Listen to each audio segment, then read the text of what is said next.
Aloha everyone, this is Mary Koska, owner and founder of Ohana OT, and today's May 19th, 2017, so if you're watching this years from now, you'll know how to add some years to the dates I'm going to tell you.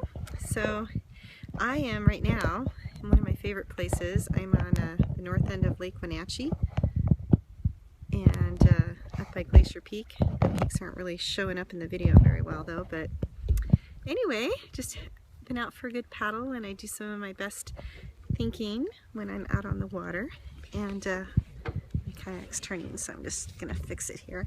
So what I wanted to do is tell you all the story of Ohana so that you all know the history of how we got to where we are now. And to start, what you need to do is go on the Ohana OT website and go to blogs and read the tribute that I wrote to my dad. And it's really to my mom and my dad and my sister. It's really important that you know my background and know that story. So first step is go there. Now fast forward to before I even went to school to become an OT. I had a pretty entrepreneurial spirit. My family's pretty entrepreneurial, and I knew someday I would have my own business. I just knew that right from the start. So so the seed was already there. And then I went to school in Kalamazoo, Michigan, and got my bachelor's in OT back then. Very rare to have a master's degree. And so back in the good old days, it was a lot easier to get into school and get a degree and get going to work as a therapist. It's awfully competitive right now. So went to school, became OT, wanted to live in the Pacific Northwest. Originally I was from California until I was 10, and then the rest of elementary school through high school was in Illinois, in a suburb of Chicago, and then I went to school in Michigan.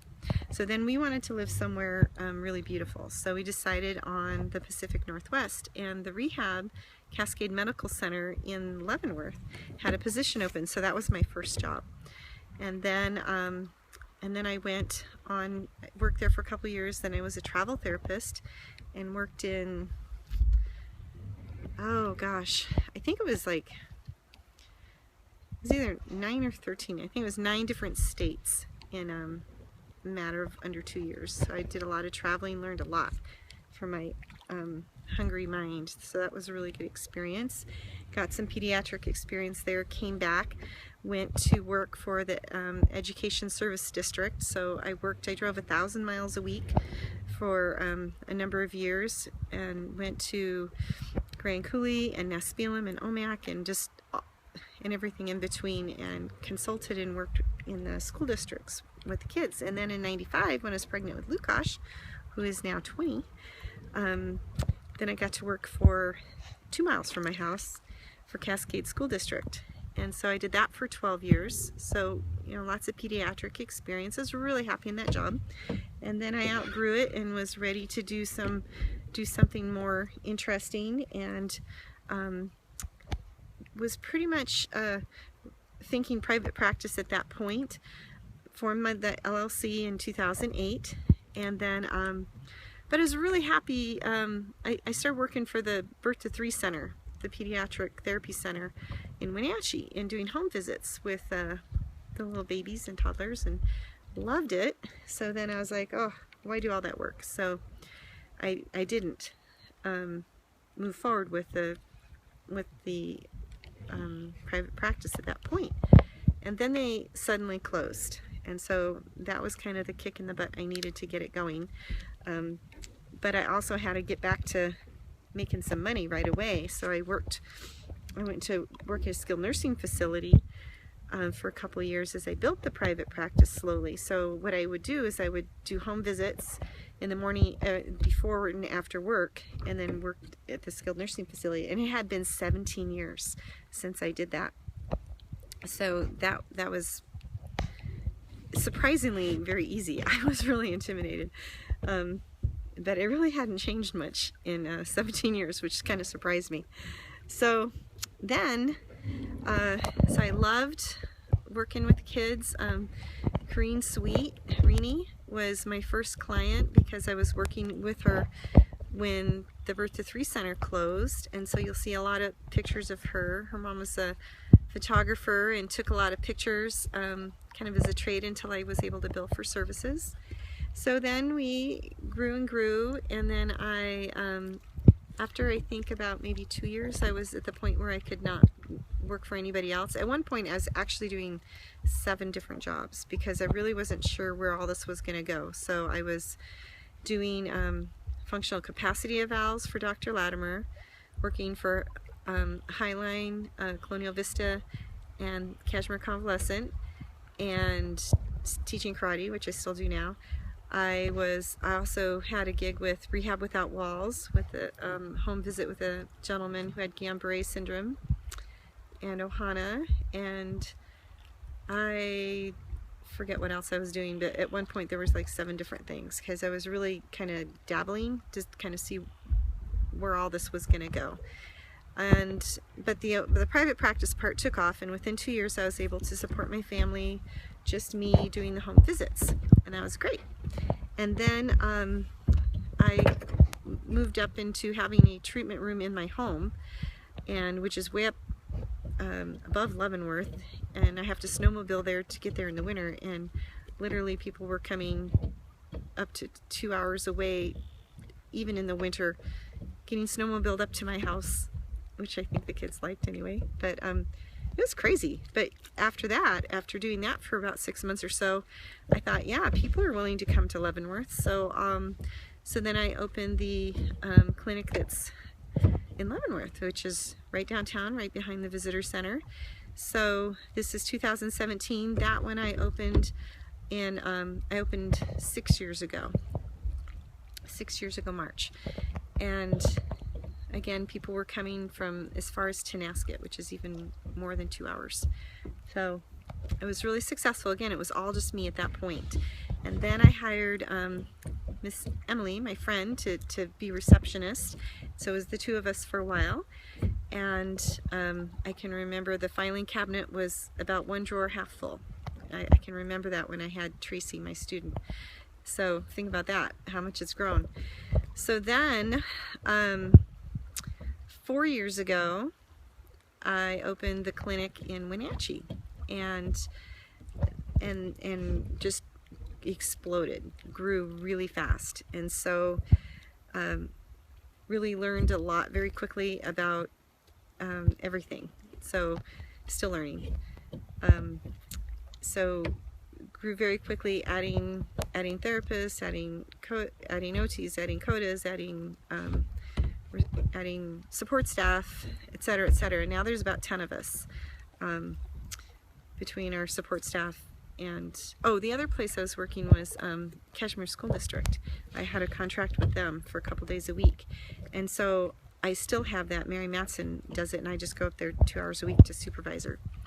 So that was one of the other many jobs I was doing at that time. So really working my tail off. And so so she's one of the 5. Right now there's 5 of us. So there's Sandy's 30 hours, Katie's 40 hours, I treat 20 and do admin truly about 40 hours technically. And Mindy is full-time as well, and Mary Matson is 2.5 days up in Kashmir, and she used to have another day down in the clinic as well. So, and oh, I don't think I said Katie, and Katie's full-time, my OT. So there's 5 of us clinicians, and then we have about 5 support staff as well. And we've had a lot of students through all of this too. So that's been a whole nother piece that we've done that. So fast forward to today, I just really wanted to give people some background on how it started and how we got to this point. And we are currently serving about I think we kind of average maybe about 115 kids a week that we're serving. Add the 15 to 20 plus 15 to 20 in Kashmir, so we're helping a lot of kids. And my vision, my dream, is to help as many as possible worldwide. And so now I'm offering Skype. We haven't had our first Skype customer yet, but hopefully soon. And some online classes and that sort of thing. So hopefully help improve our revenue stream. Now financially, I wanted to share this part with you as well, because it's a big thing. So through all of this, I've accumulated a lot of debt. So to accomplish all this, the most the bank helped me with was about $20,000. So I ended up cashing out $100,000 of my retirement, borrowed $40,000 against my husband's retirement, got the $20,000 loan, racked up about $40,000 on my credit cards, and slowly chipping away at it, but haven't really gotten very far with that yet. So we just have been at the point where we just kind of make it every month, but very soon our mission, our goal is to have a good few months of reserve of expenses in the bank and pay myself back, get all that paid down, and it's all doable. We're going to do it. We've been doing a lot of things to figure out what works best to make enough money so that we're financially really healthy, and everybody's amazing, working really hard to figure that out. We've tried lots of different things. Right now, the thing that's really been growing really fast since January, and it's just May, has been our laser. It's just been remarkable. And we had our first kiddo that has gone through the fast track program, where he actually did it before getting evaluated in OT, because we have such a big wait list right now. And he wasn't wearing socks or underwear or jeans and having like 2-hour meltdowns every day. And when he came in for the eval, he was already wearing jeans, socks, underwear, and down to every other day, half-hour, which is just blew me away. So I know that our fast track program is going to be just amazing, because families will be able to get services right away. The kids, their reflexes, a lot of them will be well on their way to being integrated, if not having a lot of them integrated. And so our therapy is going to just take off, and we'll be able to get done faster, which means we'll be able to help more kids. And it's all pretty freaking exciting. I'm really proud of all of us. And so I just wanted, we have new people coming on. Jennifer's starting next week. You'll be watching this, Jennifer. And this video will live on for years to come. And so just want us to remember where we started and where we're going, and the blood, sweat, and tears and money that I have invested into this. So it's really important to me that everybody has that perspective and understands to never waste time, to not have idle time. There's always something to do to make Ohana a better place. I want everybody to care about Ohana as much as I do. It's my baby. It's my baby, and here I am on the lake, but I'm thinking about my baby. So that's what mamas do.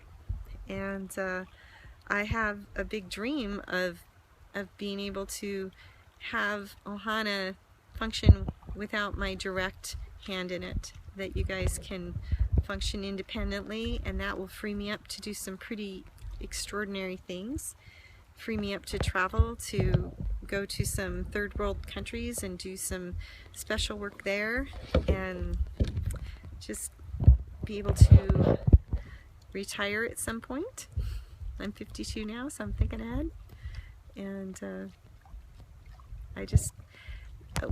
James Coe, my mentor with Indie Free 4 years ago, when he asked me, well, what is it you want to accomplish? And I told him just what I just told you now. he says, well, then you got to open a clinic up in Wenatchee. And at that point, I was 2 years into the Leavenworth one, and I thought, and I already knew I had already spent like $40,000 and maxed out my credit cards, and I'm thinking, how? I have no idea how to do that. And I actually did it and don't know how I did it, other than over time I told you how I did it. But at the time I was like jumping off a cliff. I had no idea how I was gonna do it, but I knew what I wanted to accomplish, and so I just did it. And we're doing it, and I'm proud of us, and I love you all. So I also have the vision of being more of a mentor and being able to, I love treating, you know, it's the best. I love treating, but owning a clinic, you got to be freed up to do other things. And so my dream is to, my hands-on, to be more with you guys, mentoring you, teaching you what the 30 years of knowledge that's in my brain, passing it on. And so that's my vision, my dream, is to get freed up so that I can do that. So we're doing it. Things are good. Love you all. Aloha.